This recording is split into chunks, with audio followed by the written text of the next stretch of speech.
पाकिस्तान से आई सीमा हैदर की तरह भारत से पाकिस्तान गई अंजू की कहानी जो है वो भी सुर्खियों में है। लेकिन इस कहानी में झूठ की इतनी परतें हैं कि आप एक परत निकालते हैं, आप सोचते हैं यार एक तो और झूठ निकला।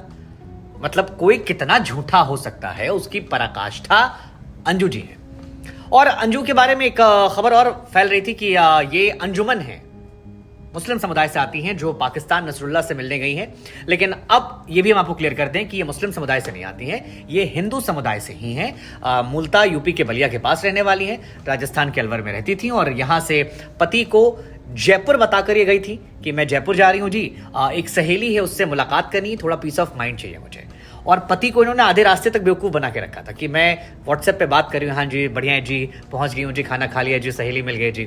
लेकिन आगे जाने के बाद बताया कि मैं तो लाहौर पहुँच गई। और दफ्तर में इन्होंने कहा कि भैया मैं गोवा जा रही हूँ, पीस ऑफ माइंड मुझे चाहिए, पीस ऑफ माइंड जो है वो मेरा नहीं है और बहुत ही टेंस है, तो मुझे लग रहा है एक ब्रेक ले लेना चाहिए।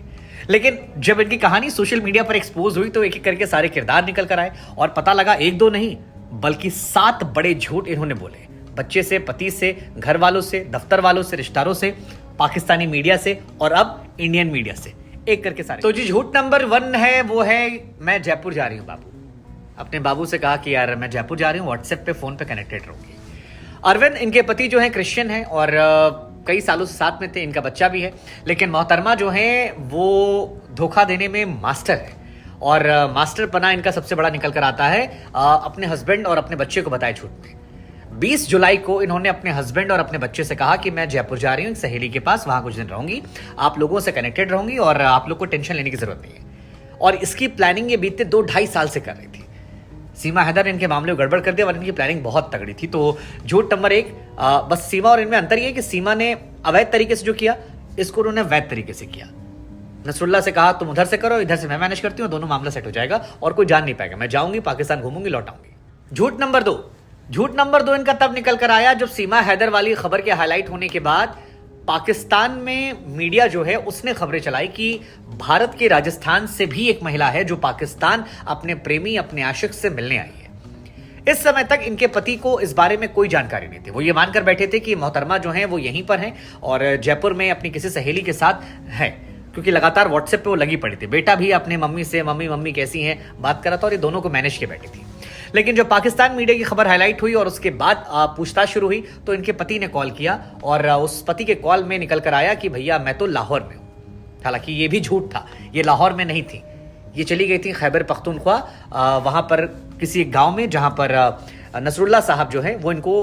अंजू का जो अगला झूठ है वो है नौकरी करने वाली कंपनी में अपने बॉस से झूठ बोलना। दरअसल ये मोहतरमा जानती थी कि पाकिस्तान की बात कहकर अगर ये कहीं जाएंगी तो फिर इन्हें अलाउ नहीं किया जाएगा या इसका इशू बन सकता है। तो उन्होंने अपने कंपनी के बॉस से कहा कि मैं जा रही हूँ गोवा, एक पीस ऑफ माइंड के लिए ब्रेक चाहिए। मेरी बहन जो है गोवा में रहती है, वहां पर उसने शादी की एक रियल एस्टेट के आदमी से और मैं वहां जाऊंगी, वहां रहूंगी। 10 तारीख को उन्होंने छुट्टी अप्लाई की थी और 14 से 24 के बीच में छुट्टी चाहिए थी। तो टेक्निकली इनके बॉस के हिसाब से 24 तारीख को इनको लौट आना था, जो इनके बॉस ने बाद में मीडिया को बताया भी कि हम तो शौक थे खुद कि यार हमारे यहाँ काम कर रही थी, 1-1.5 साल से काम कर रही थी और कैसे पाकिस्तान पहुंच गई। तो बॉस से भी इन्होंने झूठ बोला। चौथा और पांचवा झूठ जो है वो पाकिस्तान में एक्सपोज होने के बाद था। दरअसल पाकिस्तान में मीडिया कर्मियों ने जब इनसे सवाल जवाब किया तो इन्होंने कहा कि मैं नसरुल्लाह से प्यार करती हूँ, बहुत प्यार मुझे है और इस प्यार के चलते ही मैं भारत से पाकिस्तान पहुंच गई, खिंची खिंची चली आई। उनका ये कहना है कि इश्क में हम एक दूसरे से इतनी ज्यादा मोहब्बत में थे कि हमें कुछ दिखाई नहीं पड़ा। लेकिन जब पाकिस्तानी मीडिया की खबरें हाईलाइट हुई और सोशल मीडिया पर ये खबरें चलने लगी, उसके बाद इनके पति ने इन्हें कॉल किया और पूछा कि क्या तुम पाकिस्तान में शादी करने वाली हो, क्योंकि तुम्हारे हवाले से पाकिस्तान में तमाम मीडिया चैनल्स हैं जो खबर चला रहे हैं और तुम्हारे नसरुल्लाह ने भी कहा है कि तुम उसके साथ रहती हो, एंगेजमेंट हो गई है, वापस जाओगी, फिर आओगी, वीजा लेके शादी करोगी, तो क्या ये सही है? तो उन्होंने कहा नहीं, ऐसा बिल्कुल भी नहीं है और आप प्लीज मीडिया में बाइट मत देना, क्योंकि अगर आप मीडिया में बाइट दोगे तो फिर मेरे लिए इंडिया में मुश्किलें हो जाएंगी। आप चुप रहना, मैं लौट कर आऊंगी तो आपको समझाऊंगी क्या करना है, कैसे करना है और तब तक आप शांत रहो, हम चीजें मिलकर कर लेंगे। लेकिन बाद में पाकिस्तानी मीडिया हवाले से जो सोर्सेस से खबरें आई वो हैरान करने वाली थी और इनके एक बड़े झूठ को एक्सपोज करने वाली थी। नसरुल्लाह ने भी बाद में कहा, शुरू में कहा प्यार करते हैं, बाद में कहा कि जी अलग अलग कमरों में रहते हैं, हम साथ आए हैं, सिर्फ दोस्त हैं, कहाँ हमें रहना है, उसका कमरा अलग है।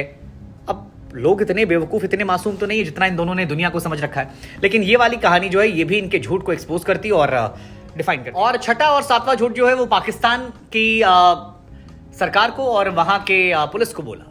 इन्होंने पाकिस्तान पुलिस से कहा कि मैं एक ईसाई लड़की हूं जो तलाकशुदा है और नसरुल्लाह से प्यार करती हूं, उस प्यार को मुकम्मल करने के लिए यहां पहुंची हूं, इसके अलावा कोई रखा ही नहीं है। जबकि ना ये तलाकशुदा थी, ना ही इनका डिवोर्स हुआ है, ना इनके पति को इस बात की जानकारी थी और ना इनके बच्चे को इस बात की जानकारी थी कि ये पाकिस्तान में शादी करने जा रही। तो पाकिस्तान पुलिस के सामने जिन्होंने झूठ बोला वो भी दुनिया के सामने एक्सपोज हुआ और एक नंबर की झूठी मक्कारी साबित हो गई है। इसके अलावा अगली कहानी जो निकल कर आई है वो ये है कि जब पाकिस्तान के लिए वीजा अप्लाई कर रही थी तो उन्होंने पाकिस्तान जाकर शादी की बात कही है। अब शादी की बात जो है वो नसरुल्लाह के फैमिली में किसी की शादी नहीं हो रही है। इन्होंने अपने वीजा पर लिखा है साफ साफ, जो अप्लाई किया था फॉर्म उसमें लिखा है कि वहां जाकर शादी करनी है।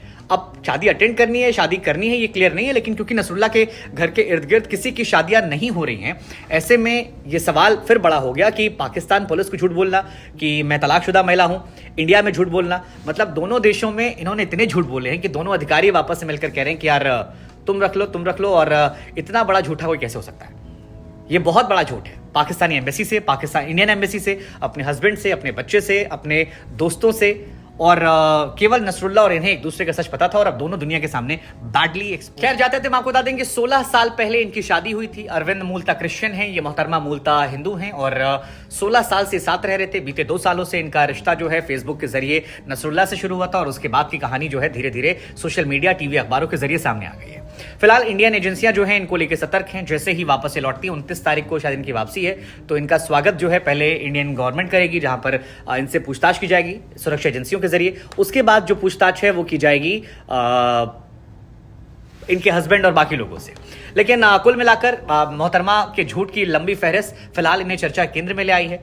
नौकरी, पति क्या होगा पता नहीं, लेकिन इनके सोसाइटी में जहां पर घर था इनका, वहां से पति और बच्चे ने वो घर छोड़ दिया है क्योंकि सोशल एम्बैरेसमेंट का सामना उन्हें करना पड़ा था और लोगों के सामने वो काफी असहज हो रहे थे। ऐसे में उन्होंने फैसला किया कि वो अब वहां नहीं रहेंगे जब तक ये मामला ठंडा नहीं पड़ता। लेकिन फिलहाल सुरक्षा के दृष्टिकोण से भी ये मामला काफी महत्वपूर्ण है, फजीहत के लिहाज से भी मामला महत्वपूर्ण है, झूठ के लिहाज से भी मामला महत्वपूर्ण है। फिलहाल नसरुल्लाह और अंजू दोनों ने ये डिनाई कर दिया कि वो शादी करने वाले हैं। उनका कहना है कि हम शादी नहीं करेंगे, लेकिन इनकी शादी, इनकी कहानियां आने वाले समय में एक बहुत बड़ा सबक है। और क्या असर इसका समाज पर होगा, क्योंकि ज्योति मौर्य की कहानी हो या उसके बाद सीमा हैदरी कहानी हो या अंजू की कहानी हो, इन तीनों कहानियों को लेकर बहुत सारे विवाद हैं और शायद समाज में इसका असर आने वाले वक्त में देखने को मिले।